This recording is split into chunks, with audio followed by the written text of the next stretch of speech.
नमस्कार दोस्तों, मैं रोहित चिल्लर स्वागत करता हूं आप सभी का आपके अपने YouTube चैनल चिल्लर सर पे। तो फ्रेंड्स, जैसा कि आप सभी को पता है कि आपका एग्जाम है वो बहुत नज़दीक आ चुका है, जिसके चलते रेगुलर आपका यहाँ पे प्रैक्टिस सेट है वो आपको देखने को मिल रहा है और उम्मीद करता हूँ कि आप भी अच्छे से उसको है कर रहे होंगे और अपना जो लेवल है वो भी चेक कर रहे होंगे कि आपको कितना क्वेश्चन कितने टाइम या कितने समय में मतलब आप कर पाते हो। ठीक है, तो उसी में आज का भी हम यहाँ पे जो दोनों ही भर्तियों के लिए इंपॉर्टेंट है, सीआरपीएफ जो 22 से 28 फरवरी के बीच पेपर है, सीआईएसएफ जो पिछली थी 2019 को, उसका भी एग्जाम डेट नहीं पता है तो बता देता हूँ। वैसे पता होगा आप सभी को कि 11, 12 और 19 मार्च उसकी भी एग्जाम डेट है वो आ चुकी है। 2019 वाली की बात है भाई, ये अभी फॉर्म भरे जा रहे हैं, जिसके उसकी बात नहीं है, फॉर्म नहीं जिसके फिजिकल होने हैं उसकी बात नहीं है ये। ठीक है, तो चलिए बिना टाइम वेस्ट करते हुए शुरुआत करते हैं पहले क्वेश्चन की। आप खुद भी करने की कोशिश कीजिएगा और देखते हैं कि आप कितने सही कर पाते हो और आपको कितना आता है। उससे पहले बस जो भी साथी चैनल पे नए हैं चैनल को जरूर सब्सक्राइब कर ले और वीडियो अच्छा लगे, क्लास अच्छी लगे तो लाइक कर देना। देखिए पहला क्वेश्चन है हमारा यहाँ पे, ये आपका आयु से रिलेटेड है। मैथ का यही रूल है, जब भी क्वेश्चन करने बैठो एक बार क्वेश्चन को बस अच्छे से पढ़ लो, जो चीज उसमें दे रखी है सेम चीज वो लिखते जाओ, लास्ट में अपने आप आपको आंसर दिखेगा। ठीक है, तो वो ही चीज हम यहाँ पे कर रहे हैं। देखिए पहली लाइन ये बोल रहा है 4 वर्ष पहले ए तथा बी की आयु का अनुपात 11:14 था। 4 वर्ष पहले यानी ये 4 वर्ष हो गए पहले की बात है। ठीक है, 4 वर्ष पहले लिख लो, समझाने के लिए बता दो। यहाँ पे जैसे ए है और बी है, क्या बोल रहा है, अनुपात है उनका 11:14। तो मैंने क्या कहा, जो चीज दे रखी है वो ही मान लेते। तो मैंने मान लिया कि 4 साल पहले ए की आयु 11 साल था, यानी ए 11 वर्ष का था और बी आपका 14। पहली लाइन की। दूसरी लाइन है 4 वर्ष बाद, यानी 4 वर्ष बाद, 4 वर्ष बाद अनुपात है वो 13:16 का हो गया। तो मैंने जो लिखा वही मान लिया। मैंने मान लिया कि 4 साल बाद ये 13 का हो गया, ये 16 का होगा। अब आप कहोगे 4 साल पहले 11 का था तो 13 का ही कैसे हो, लेकिन मैंने क्या कहा है, जो क्वेश्चन दे रखा है उसको मान लो, उसी हिसाब से आपका आंसर आ जाएगा। बस थोड़ा सा कॉन्सेप्ट है वो आपको इसमें यूज करना। अब देखिए कॉन्सेप्ट क्या कहता है, जो आपकी 4 साल पहले ए कितने साल का, 11 साल, बी कितने साल का, 14 साल का। अब आप देखिए अभी जैसे आपका चल रहा है 2023, 4 साल पहले ले जाते हैं 2019 में। 2019 में आप थे जैसे 20 साल के, आपका दोस्त था 18 का। अब 2023 में यानी 4 साल बाद आप कितने के हो गए, 24 के, आपका दोस्त कितने का हो गया, 22 का। जिस हिसाब से वो चीजें कहता है ये। तो यहाँ पे आपने चीजें देखी, क्या चीज देखी कि जो इनके अंतर गैप था, एज का जो गैप था वो हमेशा बराबर रहेगा। एज का गैप का मतलब यहाँ पे 4 साल पहले भी इनके आयु का अंतर कितना था, 2 ही था। 4 साल बाद चला गया तब भी इनके आयु का अंतर कितना था, 2 ही था। यानी मेन चीज हमारी ये है कि चाहे आप 10 साल बाद चले जाओ, 10 साल पहले चले जाओ, जो एज का गैप है वो तो उतना ही रहना है। तो क्वेश्चन जब भी आता है सबसे पहले हमें उस पे ही फोकस करना है कि इनका जो एज का गैप है वो बराबर है या नहीं। बराबर है तो चीजें हमने लिखी वो सही है, बराबर नहीं है तो उसको हम बराबर करेंगे। क्वेश्चन आएगा तो उसमें बता। चलिए तो पहली चीज यहाँ पे देखा कितने का गैप है, 3 का। यहाँ पे भी कितने का, 3 का, यानी जो चीजें लिखी हुई हैं एकदम सही है। अब देखो, अब देखा 2019 की बात करूं, आपका दोस्त 18 साल का था। 2023 में जाते ही आपका दोस्त कितने का हो गया, 22 साल, यानी कितने साल बढ़ा वो, 4 साल। 18 से 22 का हुआ है, कितना बढ़ा, 4 साल। इधर देखोगे तो आप भी 20 से 24 के हो गए, कितने बढ़े, 4 साल, यानी 4 साल बढ़े ना भाई दोनों। ये कितने साल में बढ़े हैं, 4 साल, ये तो हमने लिखा हुआ है तो यहाँ पे भी साफ दिखाई दे रहा है। 19 से 23 में गए, कितने साल में बढ़े हैं, 4 साल, यानी यहाँ पे 4 की वैल्यू है वो 4 ही है। लेकिन जब क्वेश्चन पे आते हैं तो यहाँ पे देखते हैं, पहली चीज क्या थी, अंतर हमने देखा जी बराबर नहीं होता तो बराबर करता मैं। ठीक, चलिए फिर देख रहे हैं ये 4 साल पहले की, ये 4 साल बाद। तो ये कैंडिडेट 14 से कितना हुआ, 16, यानी कितनी वृद्धि हुई, 2। जब अंतर बराबर आ जाएगा तो ये चीज हमेशा वृद्धि है वो भी हमेशा बराबर होगी। तो पहली चीज ये देखना है कि उनके बीच में अंतर कितना है। ठीक, अब देखो ये कितना बड़ा है, 2 ही बड़ा है, तो ये भी इतना ही बढ़ेगा वो सीधी, यानी ये सिर्फ और सिर्फ कितना बड़ा है, 2। 2 यूनिट बोलते हैं अब इसको, ये तो सिंपल लिखा था तो इसमें साल आ गए। अब 2 यूनिट या 2 साल बढ़ा है, कितने वर्षों में ये बढ़ चुका है क्वेश्चन के अनुसार? अपने अनुसार तो ये 2 ही बढ़ा है, 14 से कितना हुआ है 16, पहले 14 साल का था अब 16 साल, कितना बढ़ा है सिर्फ 2 साल। लेकिन कितने साल लगे इसको? तो ये देखो 4 साल पहले के ये 4 साल से फिर किस में आएगा ये वर्तमान में, तो 4 साल तो ये लगे, फिर वर्तमान से 4 साल बाद आएगा यानी 4 साल ये लगे, टोटल कितने साल लगे? 8 साल लगे। टोटल कितने साल लगे? 8 साल। अब 100 ट्रिक इसकी कैसे करते हैं, इधर जो भी चीजें लिखी होती हैं उनका जोड़ ही उसके बराबर होता है, इनका जो डिफरेंस होता है वो उसके बराबर। तो ये 100 ट्रिक आता कैसे वो मैंने बता दिया। अभी 4 साल पहले का था, 4 साल से वर्तमान में आएगा यानी 4 साल तो ये लगेंगे उसको, वर्तमान से फिर 4 साल बाद तक आएगा ये 4 साल। अभी जैसे 2023 ये यहाँ पे 4 साल पहले कितने का 2019, 4 साल बाद कितने का 2027, यानी 19 से 27 तक पहुंचने में कितने साल लगे भाई? 8। वो ही चीज मैंने यहाँ पे समझाई, ठीक है। तो ये 2 की वैल्यू है वो कितनी है? 8, यानी 2 यूनिट बढ़ा है वो कितने साल में बढ़ा है? 8। जहां पे भी मुझे 2 दिखेगा उसकी जगह मैं 8 रखूं, तो 2 8 के बराबर है तो 1 किसके बराबर हो गया? 4। 8/2 हो गया 4, यानी जहां पे भी 1 है आप 4 लिख सकते हो। अब जो पूछा है उसका आंसर दो बस। एक ही वर्तमान आयु, अब ये तो देखिए ये आयु लेते हो तो 4 साल पहले की है, ये लेते हो तो 4 साल बाद की है, जो भी इच्छा है आपकी वो ले सकते। 1 की वैल्यू कितनी है? 4, ये ले रहे हैं अभी देख लो। तो 11 की वैल्यू कितनी होगी? 1 की वैल्यू 4 है तो 11 की कितनी होगी? 11 गुणा 4 यानी 44 वर्ष। लेकिन थोड़ा सा ध्यान दोगे तो ये कितने साल पहले की है? 4 साल पहले की। पूछा क्या है? वर्तमान आयु। क्वेश्चन को अच्छे से पढ़ना। 4 साल पहले कितनी है? 44। तो वर्तमान में कितने का हो जाएगा भाई? 4 साल पहले आप 44 के थे तो आज कितने के हो? 4 साल और जोड़ दो 48, यानी सही आंसर क्या होगा? 48 वर्ष, ठीक है। सही आंसर क्या होगा आपका यहाँ पे?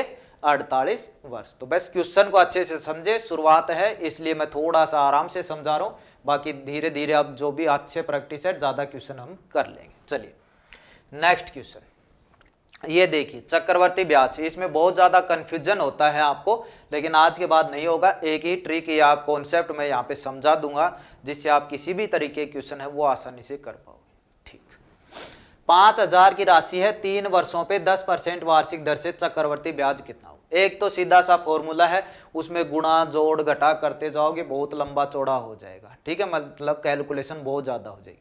अब बिल्कुल अच्छा तरीका मैं आपको यहाँ पे बता, जैसे ही ऐसा क्वेश्चन आए, अब 3 वर्ष की जगह चाहे आपका 2.5 वर्ष आए, 1.5 वर्ष आए, कुछ भी आए, 10% की जगह 10%, 20%, 50%, 7 सही 1/7%, 16 सही 2/3%, कुछ भी परसेंट आए, ये चीज, ठीक है। तो इसमें क्या करना है, जो भी दर दे रखी है सबसे पहले उस चीज को पकड़ना है बस।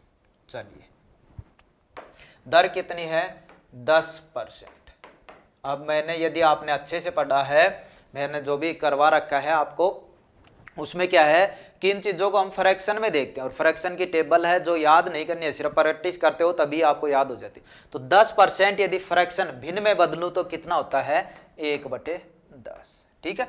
10%, 10% का मतलब नीचे 100 है, 0 से 0 कट गया, कितना आ गया? 1/10, यानी 10% की वैल्यू कितनी आ गई? 1/10। इसकी जगह 16 से ही 2/3 होता तो उसको भी भिन्न में बदल। चलिए पहला रूल क्या था, पहला नियम कि 10% जो दर है उसको यहां पे पकड़ा। अगली चीज, समय पे ध्यान दो, कितना है? 3 वर्ष है, 2 वर्ष है, 1.5 वर्ष है। यदि समय 2 वर्ष है तो इसका स्क्वायर कर दो, समय 3 वर्ष है तो क्यूब कर दो, और ज्यादातर आपके इसमें क्या आएंगे? ज्यादा से ज्यादा 3 ही वर्ष आएंगे। सीजीएल वगैरह, सीपीए वगैरह, उनमें एक्स्ट्रा चले जाते हैं 4 वर्षों तक, यहां तक सिर्फ इतना ही आएगा, ज्यादा से ज्यादा 3 है, अन्यथा आपका 1, 1.5, 2, 2.5। तो जब 2 तक चीजें रहे स्क्वायर करते रहो, 2 से जैसे ही ऊपर हो जाए 2.5 हो जाए, क्यूब कर दो बस सीधा, ठीक है। तो ये चीज थोड़ा सा ध्यान। तो यहाँ पे कितने? 3 वर्ष, तो इसका क्यूब करो, क्यूब आपको आने चाहिए 20 तक, क्यूब का मतलब 3 बार गुणा, तो 10 गुणा 10 गुणा 10 कितने हो गए? 1000। तो वो हमने लिख दिया बस। यहाँ पे अब हमारा सॉल्यूशन हो जाएगा। अब देख लो कितने साल है? 3 साल, पहली साल, दूसरी साल। चीज अच्छे से समझना, ये मत सोचना कैसे क्या हो रहा है, बिल्कुल अच्छे से ही चीज समझ में आएगी। 1 साल, 2 साल, 3 साल, क्वेश्चन को भूल जाओ, अब बस जो लिखा है उस पर ध्यान दो। अब हमारे अकॉर्डिंग मूलधन है, ये प्रिंसिपल है, ये आपका 1000 रुपए है। दर है वो आपकी 10% है, समय है वो आपका 3 वर्ष है। ठीक है, चलिए, तो 1,000 रुपए का 10% की दर से पहली साल में कितना ब्याज मिलेगा? इतना चीज तो निकालने आती है, कितना ब्याज मिलेगा? 100 रुपए। पता है ना भाई, इतना तो 1000 का 10% निकालो, बिल्कुल छोटे तरीके से बता रखा है मैंने, वहां पे आप देख सकते हो। और हाँ, ये अपना जो है ये भी कर रखा है मैंने, सारे जो चैप्टर हैं धीरे धीरे इस पे अपलोड हो रहे हैं, तो जो भी साथी लेना चाहे बिल्कुल अच्छे तरीके से पढ़ा रखा है, ये आपको मिल जाएगा। और अपनी जो ऐप है उस पे ये आपको मिलेगा, कटारिया क्लासेज नारनौल। ठीक है, कटारिया क्लासेज NARNAUN, वो प्ले स्टोर पे जैसे ही सर्च करोगे आपको डाउनलोड कर लेना है, उस पे ये ऊपर स्लाइड चलती रहती है, इसमें दिख जाएगा मेरा नाम, या अन्यथा आप कोर्स पे भी करके इसको देख सकते हो, तो वहां पे अपलोड हो रहे। अब क्वेश्चन पे आते हैं। पहले 1000 का 10% कितना होता है? 100। अच्छे से बताया है वहां पे भी कैसे होता है, और वैसे आपको निकालना भी आता है इतना। चलिए, पहली साल ब्याज कंप्लीट। दूसरी साल 1000 का 10% यहाँ पे कितना ब्याज मिलेगा? दूसरी साल 100 रुपए। लेकिन यहाँ पे बात क्या है? चक्रवर्ती ब्याज। चक्रवर्ती ब्याज यानी मूलधन पे तो हमें मिलता ही मिलता है, साथ में जो पहली साल ब्याज मिला उसका भी हमें ब्याज मिलता है। ठीक है, ये चीज थोड़ी सी, यदि सिंपल साधारण ब्याज होता तो जो मूलधन है उस पे ही हर साल ब्याज मिलता था।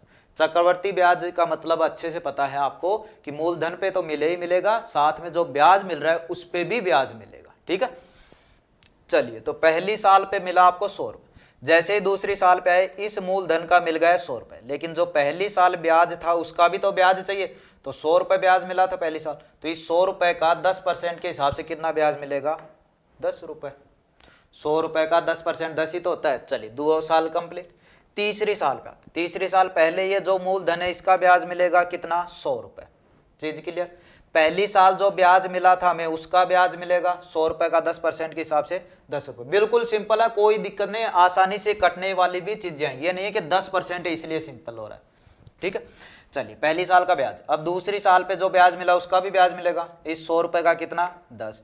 ये 10 रुपए भी मिले थे दूसरी साल ब्याज के, तो इस 10 रुपए का 10% कितना होता है? 1 रुपया। यानी ये चीज है, हमें ब्याज मिल चुका है, ये इतना चक्रवर्ती ब्याज हमें मिल चुका है। कितना? 100, 200, 300 और 331 रुपए। मूलधन कितना था? 1000 रुपए। ब्याज कितना मिला? 331। यानी अब मैं टोटल पूछूं आपसे, मिश्र धन बोलते हैं जिसको, कितना हो गया? 1331 रुपए। अब 1, 2, 3, तीनों चीजों में हर बार एक चीज क्वेश्चन में होगी, एक चीज आपसे पूछेगा। ठीक है, ऐसे ही हर चीज आपको ऐसे ही निकालनी है। रेट को पकड़ो, टाइम को पकड़ो, स्क्वायर क्यूब करो। 2 साल है तो 2 तक क्लियर करो, 3 साल है तो 3 तक क्लियर करो। 2.5 साल होते तो इस तीसरे का मैं आधा कर देता, जैसे 100, 100, 121 का आधा कर देता।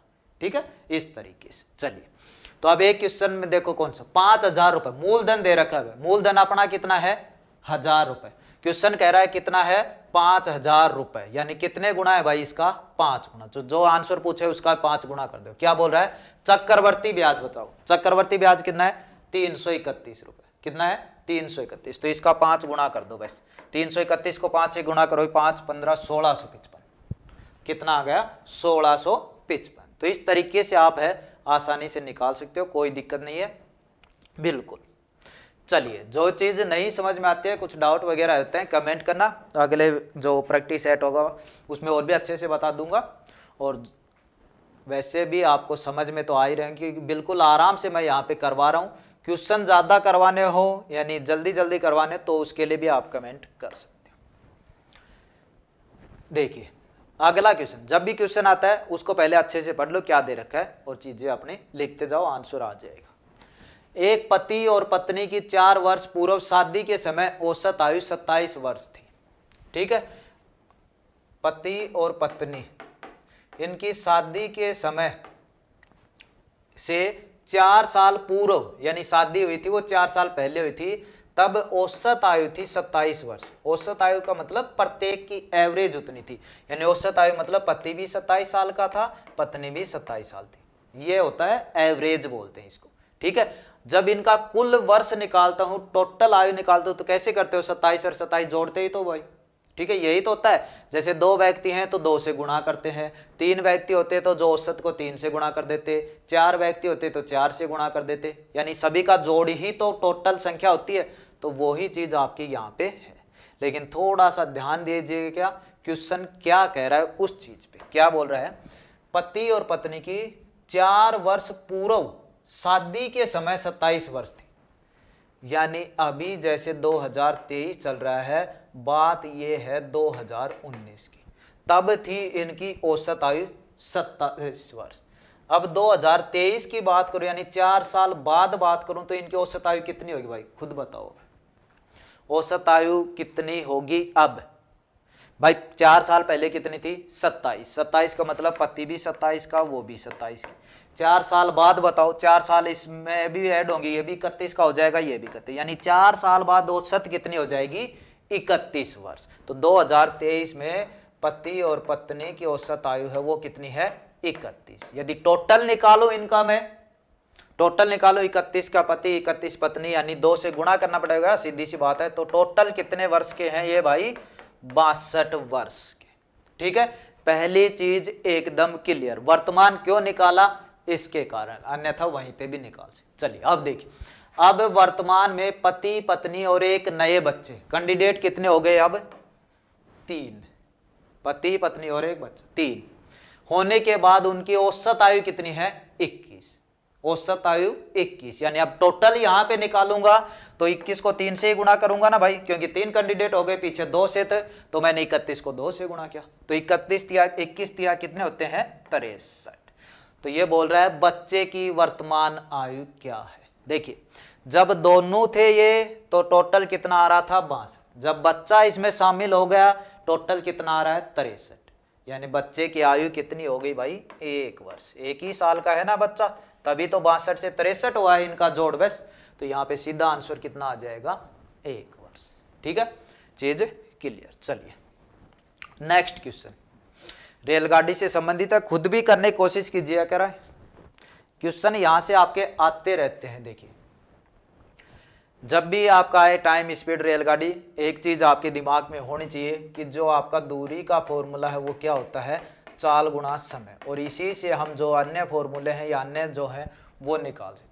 दूसरी चीज ये ध्यान रहनी चाहिए, यदि यहाँ पे किलोमीटर पर आवर है तो दूरी आपकी मीटर में, टाइम दूरी आपका किलोमीटर में, टाइम आपका आवर में। यदि यहाँ पे मीटर पर सेकंड है चाल, तो दूरी आपका मीटर में, टाइम आपका सेकंड। तो ये भी इनके माप हैं, मेजरमेंट है, वो बराबर होने चाहिए, तभी क्वेश्चन अच्छे से सोल्व होगा। नहीं है तो उनको हम कर सकते हैं, इतना आपको पता है। ठीक, चलिए अब ये 3 चीजें होती हैं, इनमें 2 चीजें क्वेश्चन में होती हैं, एक चीज आपको निकालनी पड़ती है। चलिए पहली लाइन, 120 मीटर लंबी एक रेलगाड़ी 90 किलोमीटर पर आवर की चाल से चल रही है, तो वह 230 मीटर लंबे प्लेटफार्म को कितने समय में पार करे। यानी हमसे पूछा है समय, समय पूछा है, तो यहाँ पे अपना आंसर आएगा दूरी बटे में चाल। बस ये देखो, अब दूरी कितनी है और उसके बटे में चाल लिखनी है, आंसर आ जाएगा। लेकिन थोड़ा सा कंफ्यूजन यहाँ पे है, ये चीज मीटर में है, ये भी मीटर में है, लेकिन ये आपका किलोमीटर पर, ये भी सेकंड, यानी मीटर और सेकंड में है, तो चाल आपके किस में होनी चाहिए, मीटर पर सेकंड में होनी चाहिए।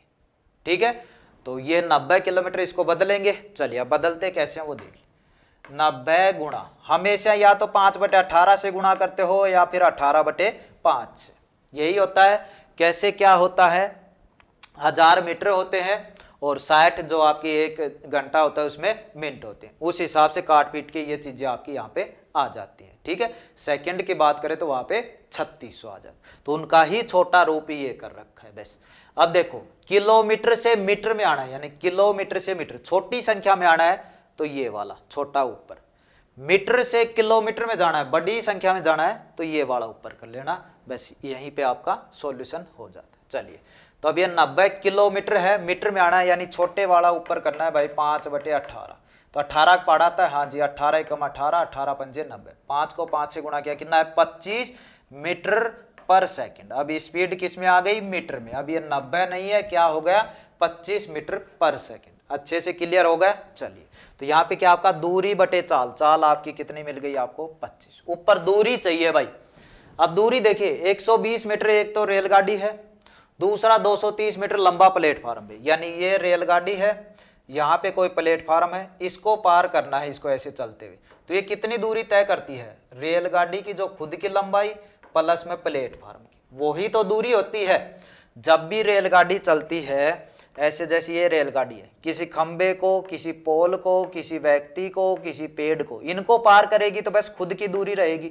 लेकिन यही रेलगाड़ी जब किसी पुल को, किसी सुरंग को, या किसी प्लेटफार्म को, या कोई और भी आपका आता है इस तरीके का बड़ा चौड़ा लंबा, उसको पार करती है, दूसरी ट्रेन को पार करती है, तो दूरी होती है ये प्लस में जो चीज दे रखी है उसकी, यानी दोनों दूरी ऐड हो जाती है। तो यहाँ पे दूरी एक आपकी ट्रेन की हो गई, एक प्लेटफार्म, यानी दोनों क्या हो जाएंगी? ऐड हो जाएंगी। तो 120 ये है, 230 ये है, कितना हो गया? 30 20 50, 200 और 1 300, यानी 350। बस चीज क्लियर हो गई भाई, दूरी बटे चाल आ गया, दूरी 350, चाल इतनी, काट दीजिएगा, आंसर आ जाएगा। कितने से कटेगा? 25 का पहाड़ा आता है ना, 30 तक पहाड़े, 30 तक स्क्वायर, 20 तक क्यूब जरूर आने चाहिए। 25 का आता है जी, 25 से कम 25 बचे 10, 10 के आगे 0 100, यानी 25 चौके 100, कितना आ गया? 14 सेकंड। अब किस में आ जाएगा टाइम? 14 सेकंड में, क्योंकि इसको हमने मीटर पर सेकंड में कर लिया, दूरी पहले से ही आपके मीटर में है, तो टाइम किस में आएगा? सेकंड में ही आएगा। ठीक है, तो इन चीजों का भी थोड़ा ध्यान रखिए। चलिए नेक्स्ट क्वेश्चन है आपका यहाँ पे, वो ये है, तो खुद करने की कोशिश कीजिएगा, आता है तो ठीक है, वरना हम यहाँ पे करा। क्या दे रखा है? किसी विद्यालय में लड़के और लड़कियों का अनुपात 3:2 है। अब प्रतिशत का यहाँ पे जिक्र आता, जब भी प्रतिशत का जिक्र आता है हमेशा चीजें 100 पे डिपेंड रहना चाहिए, आपका माइंड सीधा 100 पे भागना चाहिए। जब भी प्रतिशत दिखे मुझे 100 कहीं ना कहीं यूज करना पड़ सकता है। ठीक है, तो वही चीजें जैसा लिख रखा है वैसा लिख दूंगा। यहाँ पे हैं लड़के, यहाँ पे हैं लड़कियां। पहली लाइन बोली इसने, लड़के और लड़कियों का अनुपात 3:2 है। मैंने मान लिया लड़के 3 है, लड़कियां 2 है, जो दे रखा है वही मान लेते हैं। लड़कियां 3 है आपकी और लड़के 2 है, ठीक है, वही मान। अब अगली लाइन पढ़िए, यदि 20% लड़के 30% लड़कियां छात्रवृत्ति लेने वाले विद्यार्थी, यानी एक बात सोच के देखो, ये बोलता कोई आपसे कि 100 लड़के हैं, 20% लड़कों ने छात्रवृत्ति ली, तो इसमें से 20 ने छात्रवृत्ति ले, यानी सीधा निकाल लेते। लेकिन यहाँ पे हमारे पास लड़के कितने? 300। अब इसका मैं 20% निकालूं, 3 का 20% निकालूं, तो बोलो चीज पॉइंटों में आएगी कि नहीं आएगी? आएगी ना, तो पॉइंटों में थोड़ी लड़के होते, यानी इसका मतलब थोड़ा सा चेंजमेंट यहाँ पे कर लेते हैं। चेंजमेंट क्या कर लेते हैं? 3:2 का अनुपात रहना चाहिए भाई, 0-0 लगा ले कोई दिक्कत? 0-0 लगा ले कोई दिक्कत नहीं, क्योंकि काटो पीटोगे वही अनुपात दिखेगा, 3:2। अब 30 का 20% निकालोगे तो भी आपको लगेगा जी पॉइंटों में आ रहा है, यानी थोड़ा सा और चेंजमेंट, थोड़ा सा और चेंजमेंट क्या है, एक और 0 लगा लो बस, 300 200 हो गए। अनुपात देखोगे वही 3 और 2 का है, सिर्फ 300 200 क्यों किए? ताकि क्वेश्चन बिल्कुल अच्छे तरीके से हो जाए, परसेंटेज बिल्कुल अच्छे से निकल जाए, बस यहीं पे चीज आपकी क्लियर हो जाती। अब देखिए लड़के हो गए भाई 300, लड़कियां 200, कोई दिक्कत नहीं है, जैसा निकाल रहे हो उस हिसाब से निकल जाए। चलिए अब पहली लाइन क्या है? लड़के हैं 300 का 20%। अब सिंपल तरीके से मैंने बताया था पहली ही क्लास में, 300 का 20%, 10% कितना? एक छोड़ के पॉइंट लगा है 30, 20% इसका दुगना 60। निकालने का तरीका क्या है? 300 का मतलब गुणा 20%, यानी 20/100, 2 0 से 2 0, 20 को 3 से गुणा किया 60, यानी लड़कों में तो 60 लड़कों को छात्रवृत्ति मिली। लड़कियां बोल रहा है 30%, लड़कियां कितनी है? 200, इसका 30%, तो 200 का 30%, 200 गुणा 30, 30 दूनी 60। लड़कियों को भी कितने को मिली? 60। ठीक है, लड़के थे 300, 60 को छात्रवृत्ति मिल गई, लड़कियां थी 200, 60 को छात्रवृत्ति मिल गई। क्वेश्चन देखिए क्या कह रहा है, उन विद्यार्थियों का प्रतिशत जो छात्रवृत्ति नहीं लेते हैं। तो पहले तो ये देखो कितने विद्यार्थी छात्रवृत्ति नहीं लेते हैं। लड़के हैं 300, 60 ने छात्रवृत्ति ले ली, तो बोलो 240 ने नहीं ली होगी भाई। लड़कियां हैं 200, 60 ने छात्रवृत्ति ले ली, तो बताओ 140 ने नहीं ली होंगी।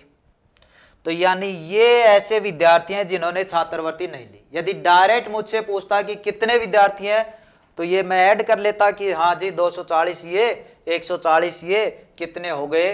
380 हो गए। कितने हो गए? 380 80 हो गए। चलिए, लेकिन ये बोल रहा है परसेंटेज में बताओ। आप देखिए परसेंटेज कैसे, एक चीज ऊपर एक चीज नीचे और निकालना है तो गुणा में 100। अब ऊपर नीचे क्या होगी, नीचे तो वो चीज जो टोटल होती है जिस चीज से समझ, टोटल कितना है 300 लड़के हैं 200 लड़कियां, टोटल कितना है 500।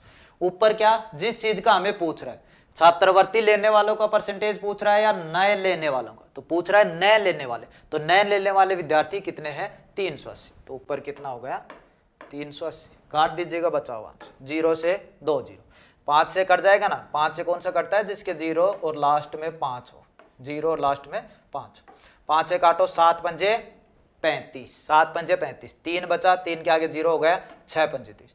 तो 76% विद्यार्थी ऐसे हैं जो छात्रवृत्ति नहीं लेते हैं, यानी ऑप्शन डी आपका यहाँ पे सही हो जाएगा। ऑप्शन डी आपका यहाँ पे सही हो जाएगा 76%। ठीक है, समझ में तो आ रहा है ना अच्छे से? कमेंट जरूर करना, वीडियो क्लास अच्छी लग रही हो, प्रैक्टिस सेट अच्छा लग रहा हो तो लाइक कर देना, और चैनल पे पहली बार है चैनल को जरूर सब्सक्राइब कर लेना, रेगुलर आते रहेंगे। Next question time and work से रिलेटेड है, तो इनका भी आपका ना अलग ही वो है, बिल्कुल अच्छे तरीके से आते हैं, कोई दिक्कत इनमें नहीं होती, बस जैसा बोल रहा है उस हिसाब से लिखते जाओ। क्या बोल रहा है, ए और बी कोई कार्य क्रम से 6 और 12 दिन में पूरा करते हैं। जैसा बोल रहा है मैं वैसा लिख रहा हूँ, ए काम करता है 6 दिन में, बी काम करता है 12 दिन में। चलिए, दोनों एक साथ काम शुरू करते हैं, लेकिन 3 दिन बाद ए काम छोड़ देता, ए ने काम छोड़ दिया भाई 3 दिन करके, फिर बचा हुआ काम कौन करेगा, बी। तो बोल रहा है काम पूरा करने में कुल कितने दिन, टोटल बताने भाई, ये नहीं पूछा बी को अकेले कितने दिन लगेंगे, टोटल पूछा है, टोटल कितने दिन लगे, तो काम पूरा करने कितने दिन लगे। इससे पहले हमें यह जानना जरूरी है कि हमें काम कितना करना है, टोटल काम हमारा कितना है। दूसरी चीज, 2 व्यक्ति लगे हुए, 3 व्यक्ति लगे, तो उनकी क्षमता कितनी है, किस हिसाब से कर रहे हैं, कैपेसिटी क्या है। ठीक है, तो इन दोनों चीजों का पता होगा तभी तो निकाल पाएंगे। पहली चीज क्या, हमें टोटल जो काम है वो पता होना चाहिए कि कितना हमें काम करना है। दूसरी चीज, जो व्यक्ति कर रहे हैं चाहे 1 हो 2 हो 3 हो, उन सब का हमें यह पता होना चाहिए कि किस हिसाब से करते हैं, जो कैपेसिटी क्षमता है उनकी। जैसे क्या हो गया, जैसे किसी का भी उदाहरण ले लो, जैसे यहाँ पे चेयर वगैरह रखी हुई है जैसे 20, तो इनको ये जैसे यहाँ से यहाँ तक उठा के रखना है, तो 3 व्यक्ति लगे, एक व्यक्ति को यदि अकेले को लगाते हैं वो 20 दिन में ही रखता है, तो यानी उसकी कैपेसिटी 1 दिन में 1 ही रख रहा है, तो उसकी कैपेसिटी 1 होगी। क्षमता देखते हैं, दिनों की बात है तो 1 दिन में कितना कर पा रहा है, घंटों की बात है तो 1 घंटे में कितना कर पा रहा है, मिनटों की बात है तो 1 मिनट में कितना कर पा रहा है, वो चीज होती है उसकी क्षमता। वही देखिए, तो पहले क्या देखेंगे, टोटल काम। टोटल काम देखने के लिए इनका एलसीएम लेते हैं, वही इनका टोटल काम हो जाता है। 6 और 12 का एलसीएम 12, बस टोटल काम हो गया हमारा 12 यूनिट। चलिए, अब इनका क्या निकालते हैं, कैपेसिटी क्षमता। वो कैसे निकालते हैं कि टोटल काम करना है 12, ए कितने दिन में कर देता है 6 दिन में, कैपेसिटी इसकी क्षमता क्या है, वैसे इसको डिवाइड कर लो, यानी 2 के हिसाब से काम करता है, इसको डिवाइड करोगे 1 के हिसाब से। थोड़ा सा समझा देता हूं, जैसे टोटल काम 12, जैसे यहाँ पे ये 12 ही चेयर रखी है, ए इनको यहाँ से उठाकर 6 दिन में रख देता है भाई, तो 1 दिन की कितनी उठा रहा है 2, वही मैंने लिखा। बी यदि इनको उठाकर कितने दिन ले रहा है 12 दिन में, 12 ही चेयर है, 12 ही दिन ले रहा है, यानी 1 दिन में कितनी उठा रहा है 1, वो यहाँ पे निकला। चलिए, पूछा क्या है, यानी कैपेसिटी हो गई। अब ए करेगा तो 1 दिन में 2 चेयर उठाएगा, दूसरे दिन भी 2, ऐसे करते चला जाएगा। बी अकेला करता रहेगा तो 1 दोनों साथ लगे रहेंगे तो भाई 2 वो उठाएगा 1 ये उठाएगा, यानी 3 उठ जाएंगी 1 दिन में। ठीक है, तो इसी से। लेकिन 3 दिनों के बाद, पहली लाइन तो ये देखो, दोनों एक साथ काम शुरू कर देते हैं, लेकिन 3 दिनों के बाद ए काम छोड़ देता है, यानी 3 दिन तक तो दोनों ने काम किया है। चलिए, तो पहले निकालते हैं 3 दिन तक कितना काम कर दिया उन्होंने, फिर देखते हैं। तो पहला दिन, दूसरा दिन, तीसरा दिन, थोड़ा समझा दे बस। पहले दिन देखिए, दोनों व्यक्ति कर रहे हैं तो 2 चेयर ये उठाए 1 यानी पहले दिन ही कितने चीज उठ रही है, यानी कितना काम हो रहा है 3 यूनिट। तो पहले दिन भी 3 यूनिट हुआ, दूसरे दिन भी 3 हुआ, तीसरे दिन भी, यानी 9 यूनिट तो काम आपका हो चुका है, 3 दिन में हो चुका, 9 यूनिट काम हो चुका, 3 दिन आपको लग चुके। चलिए, उसके बाद क्या होता है जी, ए है वो चला गया, अब ए तो काम करेगा नहीं, कहीं चला गया, तो बचा हुआ काम कौन करेगा, बी। वो किस हिसाब से करेगा, 1 के हिसाब से, क्षमता उसकी यही है भाई। तो अपना काम देखो कितना बचा हुआ है, काम 12 काम था टोटल, 9 काम हो चुका दोनों मिलकर, कितना काम बचा हुआ है 3, कौन करेगा, ए तो चला गया, बी करेगा, किस हिसाब से करेगा, 1 के हिसाब से, 3/1, यानी 3 काम करने हैं, एक दिन में एक ही काम करता है, तो सीधा वैसे मतलब निकल रहा है 3 काम 3 दिन लगाएगा, यानी यहाँ पे कितने दिन और लगेंगे, 3 दिन। क्वेश्चन यही पूछा है टोटल कितने दिन लगे, तो 3 दिन तक दोनों ये लग रहे थे, बाकी ये चले जाने के बाद भी 3 दिन और लगे, यानी 3 दिन ये 3 दिन ये, कितने दिन लगे टोटल, 6 दिन। कितने दिन लगे टोटल, 6 दिन। तो इसका आंसर क्या आ जाएगा आपका, 6 दिन। सिंपल सा था। नेक्स्ट ये देखिए इकाई का अंक, इसको निकालने की कोशिश कीजिए आप।